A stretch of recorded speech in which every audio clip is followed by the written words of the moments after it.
Confirmation bias એક મનોવૈજ્ઞાનિક ખ્યાલ છે.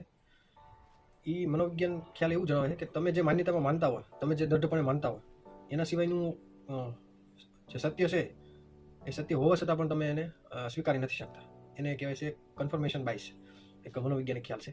એને ઉદાહરણ તરીકે જોવું હોય તો આપણે એવું માનીએ કે આપણે જે જૂના સમયથી જે પરંપરાઓ અને સંસ્કૃતિઓ ચાલી આવશે. માની લો કે કોઈને બલિ ચડાવવાની એવી પ્રથા છે, તો એ પ્રથાને આ મનોવૈજ્ઞાનિક આપણે વૈજ્ઞાનિક રીતે રજૂ કરો કે આ પ્રથા ગલત છે, આ ના હોવી જોઈએ, એવો તર્ક રજૂ કરો કે આનામાં જીવ છે કાંઈ.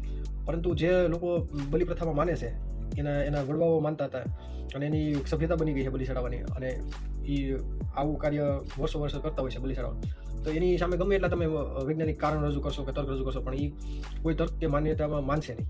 એને કહેવાય છે કન્ફર્મેશન બાયસ. એવી જ રીતે એની અંદર એક ઉદાહરણ આપેલું હતું શેર માર્કેટનું, કે કોઈ ચોક્કસ શેરને લઈને તમે એમાં ઇન્વેસ્ટ કરો છો લોંગ ટર્મ માટે, અને તમને એવું લાગે છે કે આગળ જતા શેર પ્રાઇસ વધશે, પરંતુ તમારી સામે કોઈ એવા ન્યૂઝ આવે છે કે આ કંપની ડૂબવામાં એના શેર પ્રાઇસ નીચે જશે, પરંતુ તમે એવું માનો છો કે ના, આ શેર પ્રાઇસ તો ઊંચી જ જશે, કંપની ડૂબે એમ નથી. તો આવી બધી માહિતીને તમે અવગણી માત્ર ને માત્ર તમે જેને માન્યતા આપો છો એને દ્રઢ બનાવો, અને જે સાચી માહિતી છે એને અવગણો છો, એને કન્ફર્મેશન બાયસ કહેવાય છે. તો આપણે આ બધામાંથી આ બે વસ્તુમાંથી આપણે નીકળી અને એક ત્રીજા દ્રષ્ટિકોણથી વિચારવું જોઈએ. ઘણી વખત આપણે પણ ખોટા હોઈએ છીએ.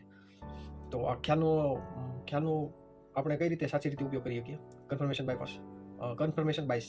તો આ રીતે આપણે એક દ્રષ્ટિકોણ કેળવવો જોઈએ કે આપણી જૂની માન્યતાઓ કે આપણે માનતા હોય, આપણે કહેતા હોય એ જ સાચું, પણ ઘણીવાર એવું નથી હોતું, અને ઘણીવાર એવું હોય છે સત્ય, તો પણ આપણે જોઈ શકતા નથી.